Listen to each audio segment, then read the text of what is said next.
This conference will now be recorded. Okay, so today we will be discussing these two talks. One is the recent talk that is January 2019, acute abdomen, surgical causes of acute abdomen in pregnancy. And another talk related to this is what I'm discussing today is appendicitis in pregnancy. That is an old talk, 2015, but there are some numbers that they usually ask. Okay, so I will end the management part. Some sentences are peculiar to that talk.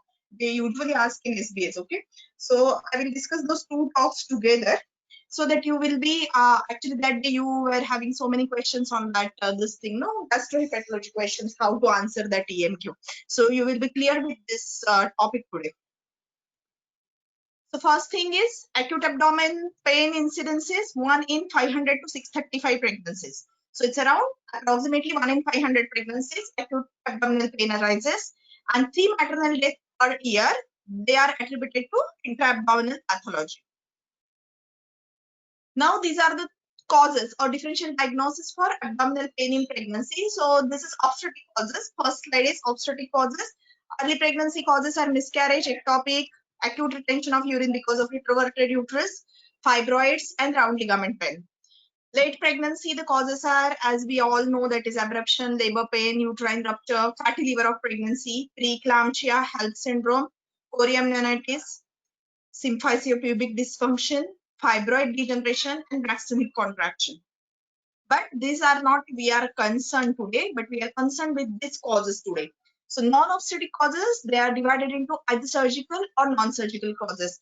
Most of the things we are going to see today is surgical causes. So surgical causes are appendicitis, biliary colic or cholecystitis, pancreatitis, peptic ulcer disease, bowel obstruction, ureteric obstruction, and aneurysm rupture. So all these we are going to see today, how they will present and how we have to treat them, manage them. The non-surgical causes are pyelonephritis, IBD or inflammatory bowel disease, any ovarian cyst accident like rupture, hemorrhage, torsion, constipation, trauma, domestic violence or assault, psychogenic causes, pneumonia, other rare medical causes like myocardial infarction, diabetic ketoacidosis, and porphyria. So what are the red flag signs that which require senior clinician evaluation or referral? Okay. So these are the red flag signs. This is asked as a question, SBA. So what are the red flag sign is readmission or multiple admission because of same complaint, that is pain in abdomen. Okay. Repeated doses of opioids which are required for analgesia without a diagnosis being established. So without a diagnosis, patient is coming with pain in abdomen and you are giving her opioid analgesia for relief of pain. Then new onset of any psychological disorder that you attribute that it is psychological like anxiety or confusion, which is being attributed to psychiatric cause rather than underlying organic cause. So if the patient doesn't have any past history of psychiatric disorder and you attribute her symptoms to any psychiatric cause and these are new in the development, so you should rule out other causes, okay, organic causes. So what in the history that you should be concerned of? So regarding the pain site and radiation to other sites, okay, site of pain, quality, duration and timing of pain, exacerbating and relieving factors and associated symptoms with the pain. So as we know in the history taking, we usually taught of the same way. So any pain we have to look for all these things, okay, in the history taking. So now depending upon the history, how can we diagnose it, okay, or localization of pain. So localization of pain, as we know, peritoneal pain, any peritoneal pain because of peritonitis or inflammation, it is focal and sharp. When the patient can point the site with a fingertip, okay, with a fingertip, if she can point out the site, then it is a most probably peritoneal pain and which is focal and sharp. Visceral pain, it is usually poorly localized and segmentalized, and it originates from the injury to hollow viscous or tube-like structures, correct? So this foregut structure, it is a foregut structure pain. That means foregut structure means from mouth to proximal duodenum and including gallbladder. So this is felt in upper abdomen. Midgut structure from means distal duodenum to mid transverse colon. It is felt around umbilicus and distal to transverse colon. It is hindgut structure. It is in the lower abdomen. Shoulder tip pain, it is associated with diaphragmatic irritation, mostly because of hemoperitoneum or leakage of the contents from perforation. Am I audible? Am I audible? Because there is some notices coming on this thing that you Yes, are having ma'am. some problem. Yes, ma'am. Okay, no problem. Yeah. Yes, Okay. Dr. Mrudula, you're audible. Okay. Thank Some you. disturbance has come, ma'am. Sorry. Okay, because I have got that notification. Okay. So colicky pain is because of either partial or complete obstruction of any hollow viscus like ureter, biliary tract, or bowel. Burning pain, which is radiates retrosternally, it is because of ulcer, peptic ulcer, or esophagitis. Pancreatitis also give rise to retrosternal pain. And constant pain, okay, that is focal or generalized, it indicates peritoneal inflammation. So pain which is constant, it indicates generalized peritoneal inflammation.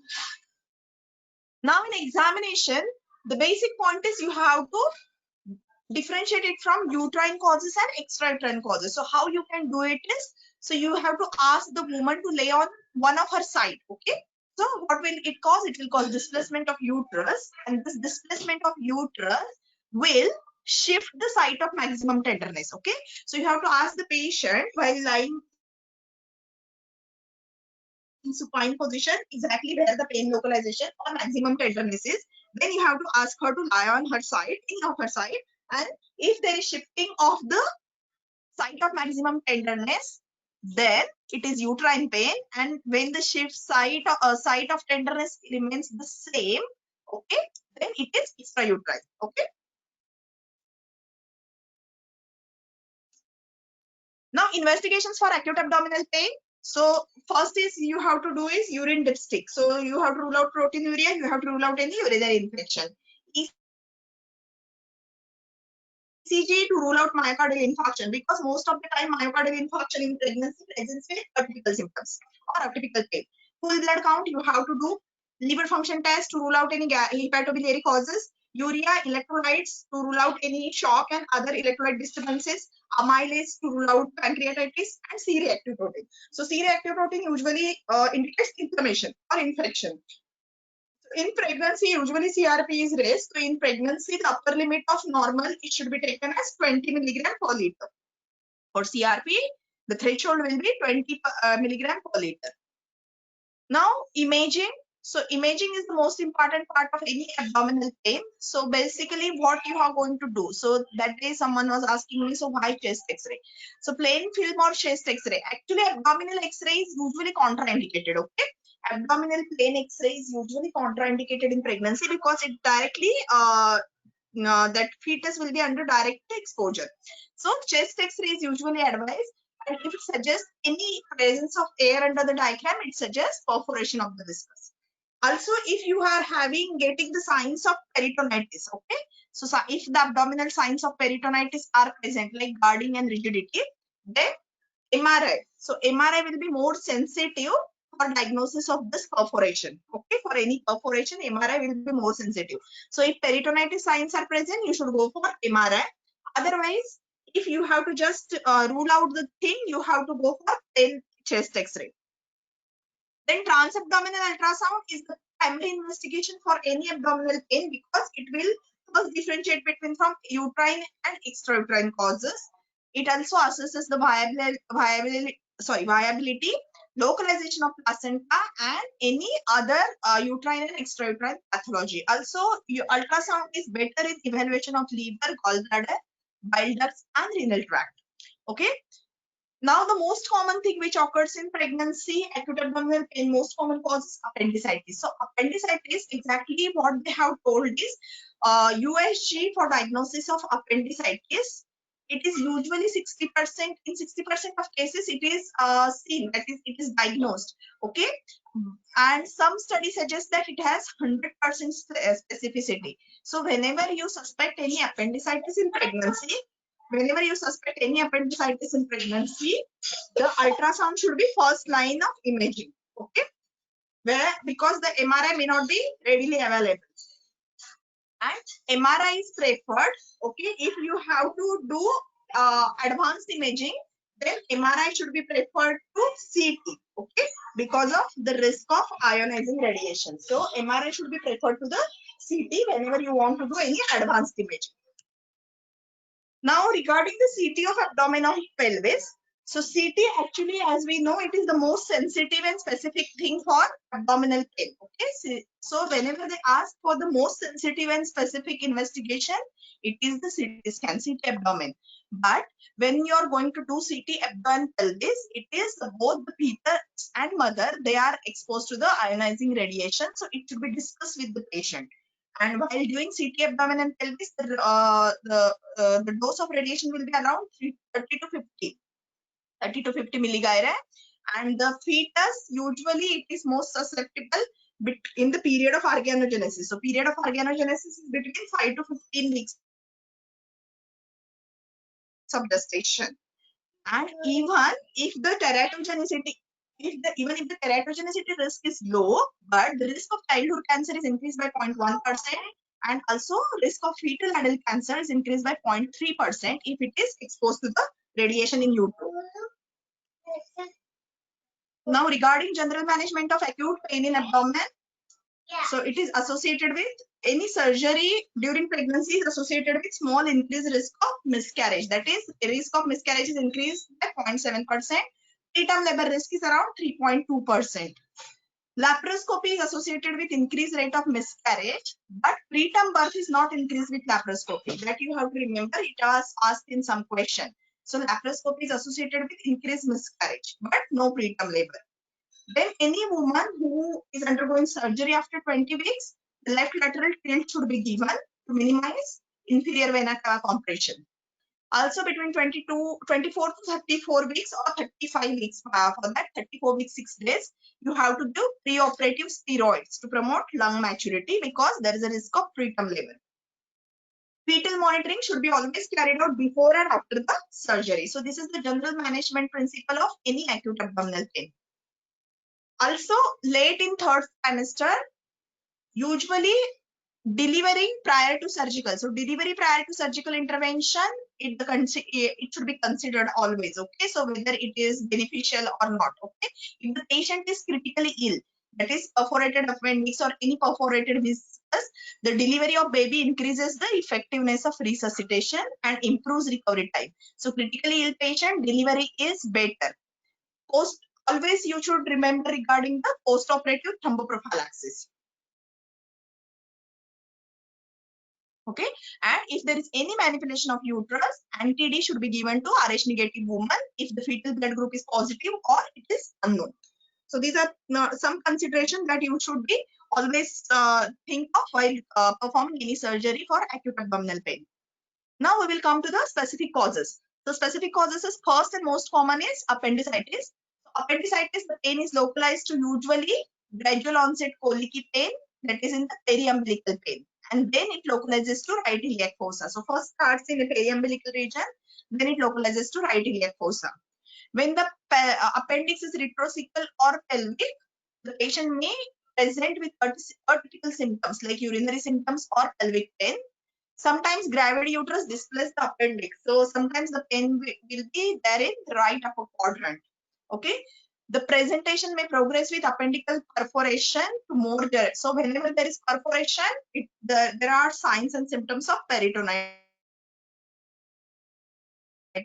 And appendix is always most commonly associated with nausea, vomiting, and anorexia.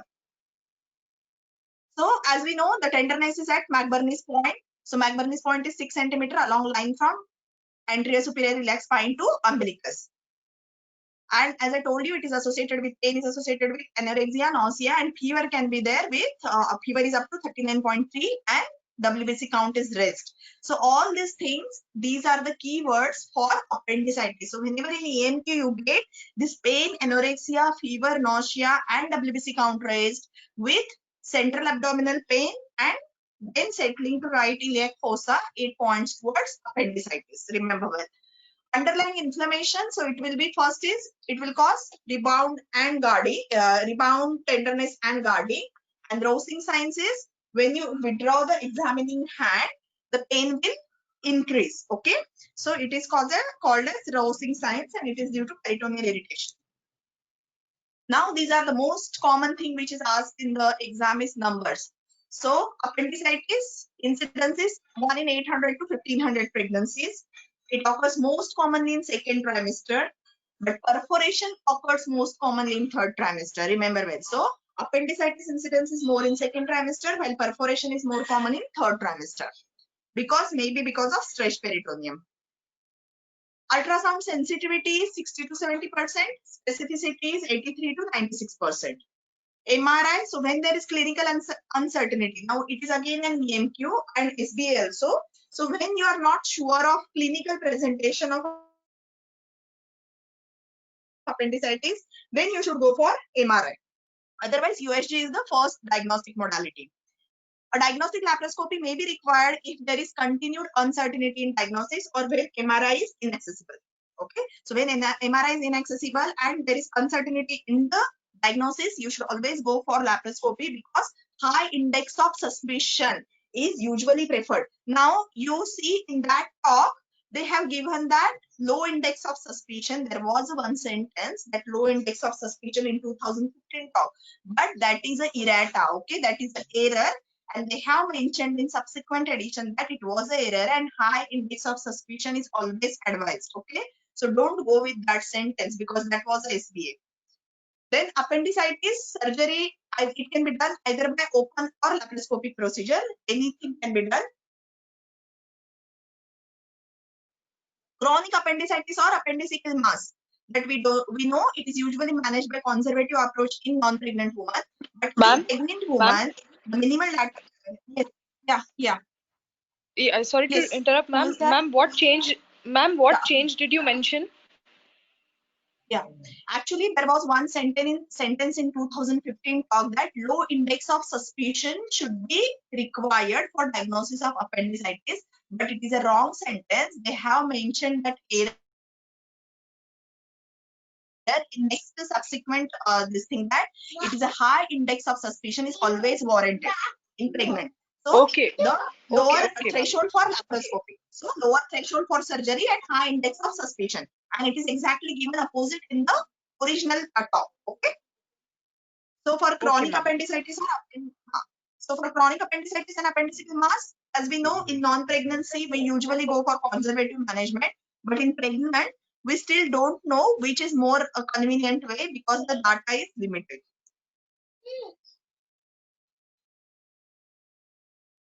Now, this is again one question. So fetal loss, they usually ask, so you have to remember these three figures. Fetal loss in simple appendicitis 1.5%, peritonitis 6%, and perforated appendicitis 36%. Okay, so that is the one question that you should remember. So fetal loss in simple appendicitis is 1.5, with peritonitis 6%, with perforated appendix 36%, and 35% of laparotomies can be negative. Okay, so this 2015 talk is basically important for all these numbers. Now this is again, these are the two red mark sentence, remember well. So if during laparotomy or laparoscopy, if you find normal appendix, sorry for the disturbance, actually it has come inside. Okay, so if the surgery reveals normal appendix, okay, but still it has to be removed, remember well. So the question can come that the patient is pregnant, you are a suspected appendicitis and you have undergone laparotomy or laparoscopy, whatever you want, and you find it the appendix is normal, but then still then you should go for appendicectomy. Why? Because usually this is histopathological diagnosis. Okay, appendicitis is the most commonly histopathological diagnosis, and usually the incision should be transverse incision on the point of maximum tenderness. So which is like same like non-pregnant patient. So on the point of maximal tenderness, transverse incision. But if the diagnosis is not certain, then it will be lower midline vertical incision. Okay. Or if you are going to proceed for surgery or cesarean section. Okay. So then you have to go for low midline vertical incision. Antibiotics should not be used alone in the management without surgery. So conservative management is not preferred. Okay. Now during surgery, this general anesthesia carries 17-fold higher risk of complications. Okay. Second trimester is the best time to perform any semi-elective surgery because organogenesis is complete and rate of preterm delivery is less. That is 1% with second trimester, 9% in the 3rd trimester. Okay. Then if the patient is over 37 weeks and expecting a CS for obstetric indication, otherwise it should not be done. So cesarean section should not be done with laparotomy. Remember, well, if you are doing laparotomy for acute abdominal pain, cesarean section is not routinely performed. Again, when there is peritonitis or inflammation, so generalized infection of the cavity, abdominal cavity, then opening the uterus, it will cause risk of intrauterine infection and adhesions, and it can lead to secondary infertility. So this is not advisable. So you should not usually do cesarean section. So if you get question like 35 weeks appendix and this thing, so are you going to deliver the baby? So no need to deliver the baby. You have to just do the appendicectomy and come out. Okay.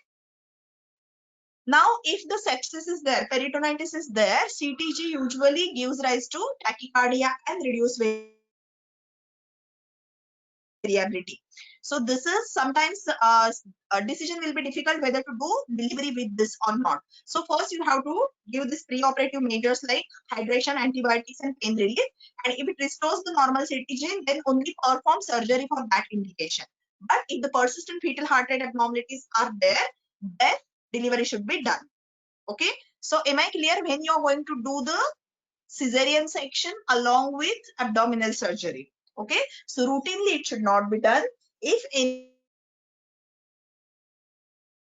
point that if the CTG remains pathological, then you have to go for simultaneous delivery or cesarean section. Now we will come to biliary colic or cholecystitis. So it is the second most common cause, remember well. So it is second most common abdominal pathology in pregnancy. It is why? It is because it is the cholesterol secretion and supersaturation of bile. It can reduce causes gallstone formation. Okay. So pregnancy, increased cholesterol secretion and supersaturation of bile, it will cause the cholecystitis. Okay. Gallstone formation. And the cholecystitis is second most common cause. Incidence is 1 to 6 per 1,000 pregnancies. 90% cases are associated with gallstone. Okay. So most common this cholecystitis or biliary colic is due to gallstones. During the latter stage of pregnancy, appendicitis and cholecystitis, the history and presentation will be very much similar. Okay. Liver function test, they may usually show obstructive jaundice if there is a CBD stone. Transabdominal sonography, it is 95%, more than 95% sensitive for detecting gallstones.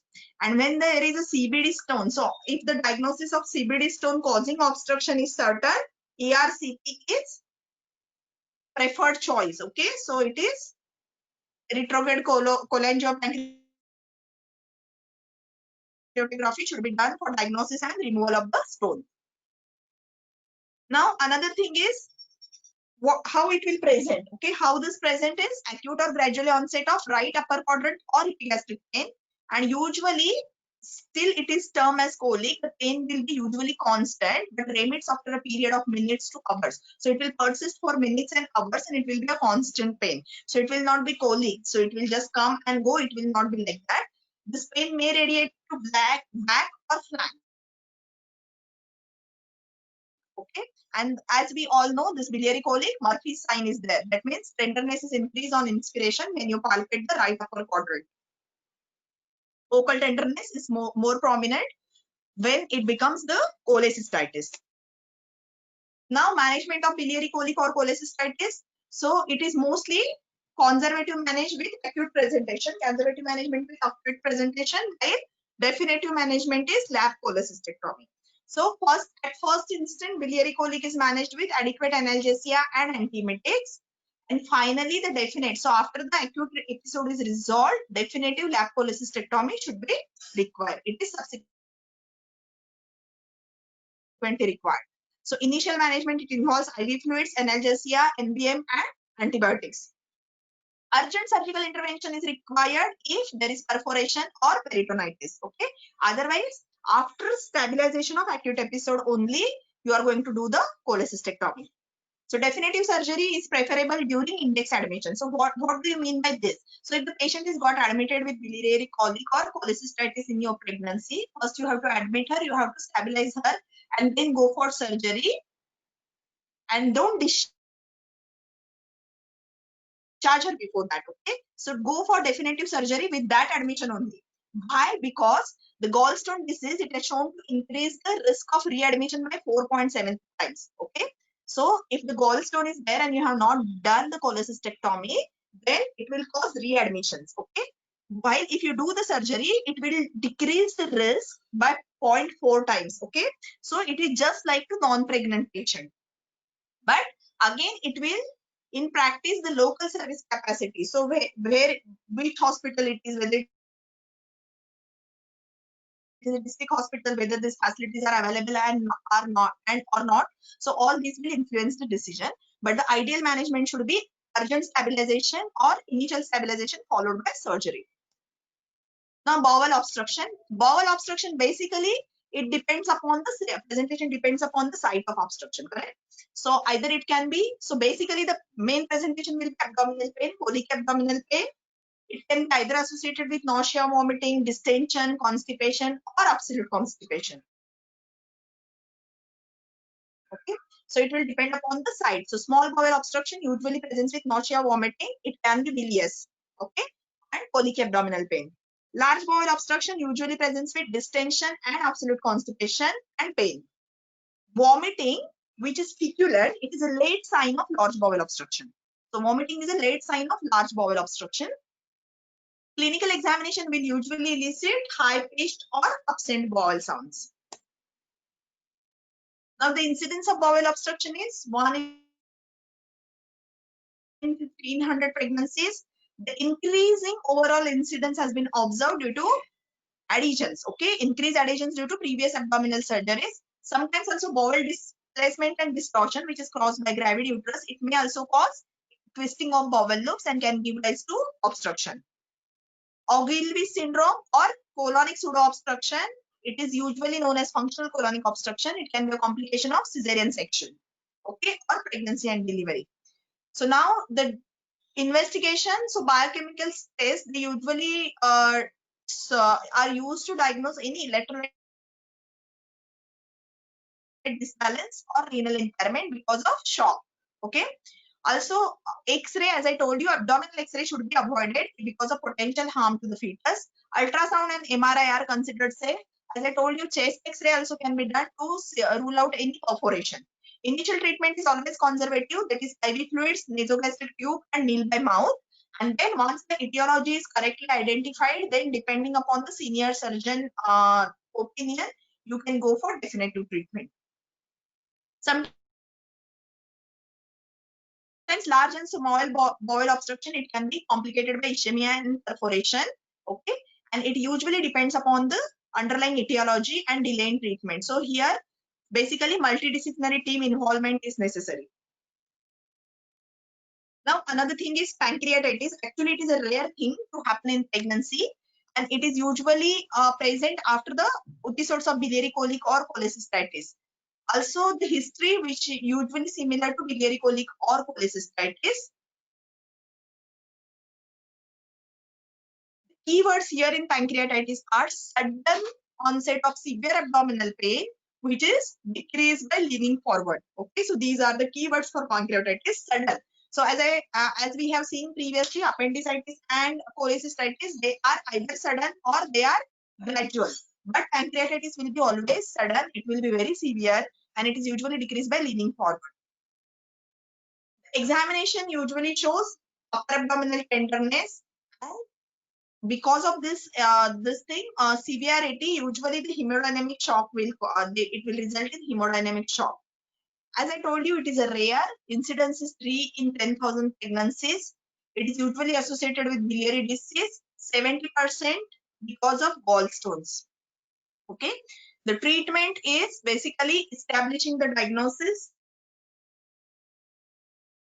determine the severity, do the resuscitation, and this is specific therapy. Like if you get any stones, then you have to do ERCP, otherwise conservative management. Liver function test also reveal an obstructive pathology if there is gallstones. Serum amylase, now diagnosis, serum amylase and lipase. In that amylase, these are elevated 3 times of normal limit, but these are not very specific, okay, for the diagnosis of pancreatitis. And also it can occur with lower levels of amylase because during prolonged history, amylase becomes normal. But the lipase is more sensitive and specific for diagnosis of pancreatitis. This was also a question, and we also know it is that lipase is more sensitive than amylase. Here, basically, MDT, that is multidisciplinary team requirement for management and senior surgeon input. Then peptic ulcer disease, as I told you, the gradual or acute onset of retrosternal and upper abdominal pain. The relationship with eating should be established. Okay, so if it is a gastric, this thing, gastric or peptic ulcer, the pain worsens while eating, while duodenal ulcer, pain improves with eating. Okay, complications of ulcer are bleeding and perforation. Sometimes clinical examination may not reveal any abdominal signs. It is important to aware that following perforation, whether this is into retroperitoneal or peritoneal space. So if it is a peritoneal, then it will cause peritonitis. Otherwise, it may go unnoticed. Okay. Now, another thing which is common in pregnancy is urinary tract obstruction. So urinary tract obstruction can be either, it is mostly because of compression. So compression can be internal or external. So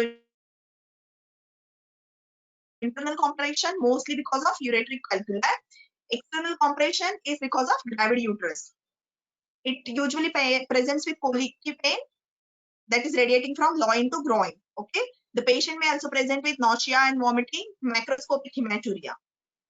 Complications of ureteric obstruction, it causes hydronephrosis and pyelonephritis. Okay. So now how you will cause, label this as hydronephrosis. So mild hydronephrosis is normal in pregnancy. Okay. So what do you mean by mild is 5 millimeter on left side and 15 millimeter on the right side. Okay. So this is called as normal hydronephrosis, and ureter dilated up to 2 centimeters. Okay, so this is called as mild hydronephrosis and hydroureter. So definition of it is 5 on left, 15 on right, and 2 centimeter of ureter. So for diagnosis, imaging modalities are ultrasound and MRI. Any pyelonephritis, it should be admitted, and intravenous antibiotic and fluid therapy should be given. So it is always a repeated question. Any pyelonephritis, it should be admitted and given IV antibiotics and not oral. Surgery is indicated. So indications for surgery in urinary obstruction are who deteriorate despite the treatment, who are very unwell with abscess, emphysematous pyelonephritis, and obstructing calculus. So now surgery, it is decompression. So decompression either can be done by stenting or percutaneous nephrostomy. If ureteric obstruction is considered, senior urologist consultation is essential. Okay. So for this management, so basically decompression, it can be done by stenting or percutaneous nephrostomy. So now when you will do stenting and when will you do nephrostomy? So for ureteric stone, it is usually stenting. Okay. And for renal stone, it is usually nephrostomy. Now, this is the thing, rupture of visceral artery aneurysm. Okay, so this is actually rare. History can vary depending upon the site. So which aneurysm is ruptured, it depends upon that. It is a most acute event, and it is presents as unexplained collapse, which is preceded by severe abdominal pain. So severe abdominal pain followed by unexplained collapse and interscapular pain.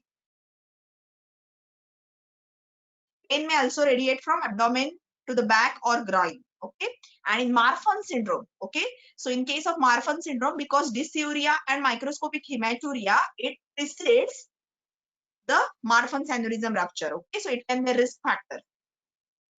Now, how you are going to diagnose and how you are going to treat it.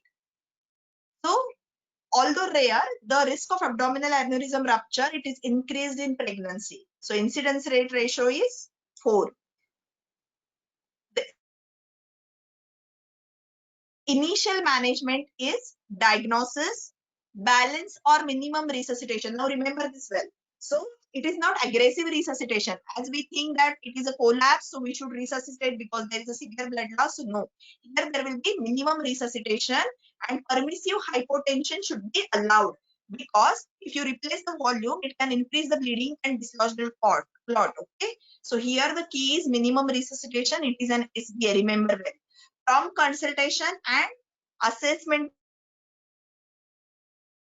by senior vascular surgeon is required to direct management and to conserve the window of opportunity for successful emergency repair. Open repair is preferable because in endovascular repair, radiation exposure will be there. So open repair is preferable. Half of the arterial aneurysms rupture in the woman of childbearing age. Splenic aneurysm is the most common type of visceral artery aneurysm. So you were asking, no? So why splenic artery? So if you are suspecting any rupture aneurysm, it will be mostly splenic artery aneurysm in pregnancy.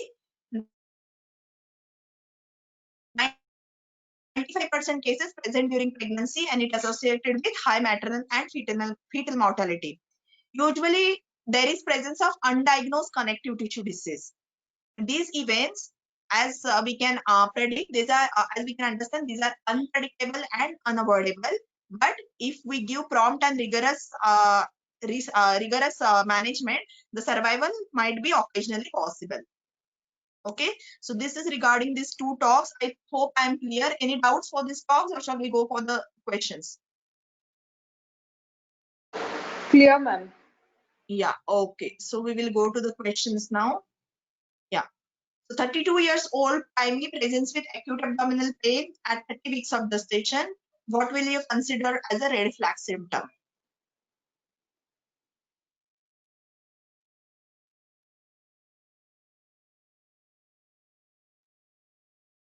Yes, very good.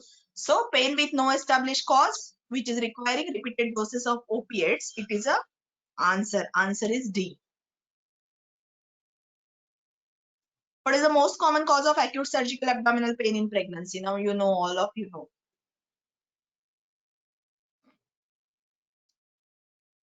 Yes, it is appendicitis. One in, yes, anyone incidence? 800. 500. 700 to 1500. 1 in 500, 1 in 5, 1 in 800 to 1500. I think 1 minute. Yes, 1 in 800 to 1500. 800. Yeah, 1 in 800 to 1500.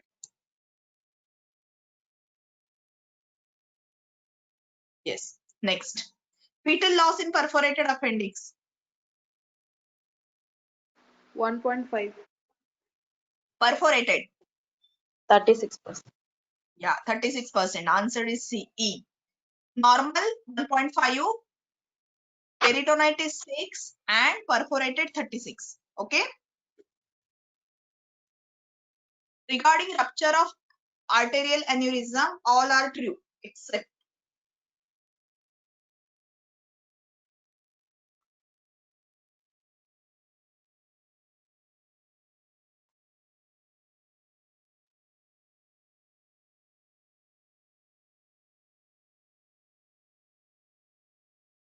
yes, answer is E. Okay. Aggressive resuscitation should not be done, correct? Now this is the EMQ that I have given you that day, no? So just I have included that. So these are the question and these are the answers. Okay. So regarding the diagnosis. So 40-year-old is known to have history of hepatic hemangioma, last measure 5 centimeter. She is now 30 weeks pregnant. She presents with right gradual onset upper abdominal pain. Her observations are normal.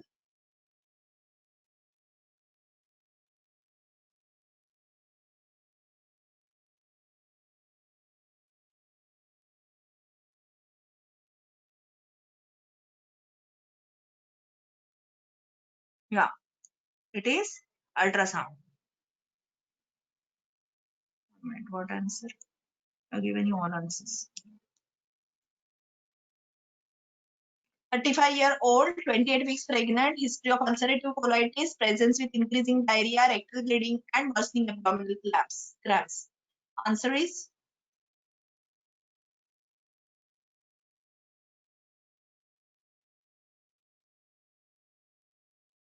yes, because she has presented with rectal bleeding, correct? So you have to first go for full blood count. 28-year-old, 28-week pregnant, presents with severe epigastric pain radiating to her back. Her blood pressure is normal. She has no proteinuria.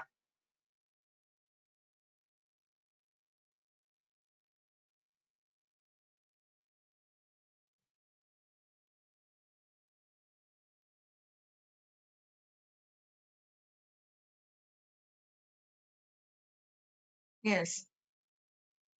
Why? Because upper abdominal pain, severe abdominal pain radiating to the back, correct? So it is serum amylase. You have to rule out this thing, pancreatitis.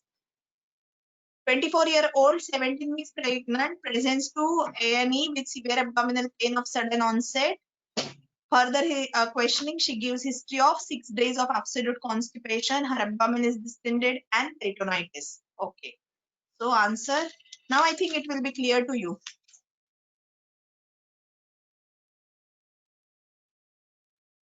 Yes.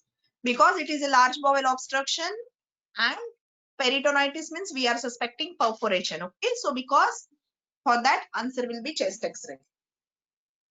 Yeah. So I think you're clear now. Yes, Dr. Mrudula. Yes, I was doubting about the chest X-ray or abdominal X-ray. Yes, clear. Ma'am, Thank you. Why not the abdominal X-ray, ma'am? We do I abdominal told X-ray you also, the no? abdominal x-ray exposure, fetal exposure to radiation will be more. Okay. And here basically we have to rule out perforation, correct? So perforation is better seen on chest x-ray. Air under the diaphragm, that is what we are going to see. So it can be observed with just thing also, chest x-ray also. There is no need to do abdominal x-ray for that, correct? Yeah, okay, ma'am. And earlier you told lipase is the most sensitive for pancreatitis, and in the option it's given amylase. So there is no option Because of there's no lipase. lipase, amylase is the option. Yeah. If there is no option of lipase, then you have to go for amylase, correct? Yeah, okay, ma'am. Yeah, ma'am. Yeah. Yes. Regarding management of appendicitis in pregnancy, all are true except.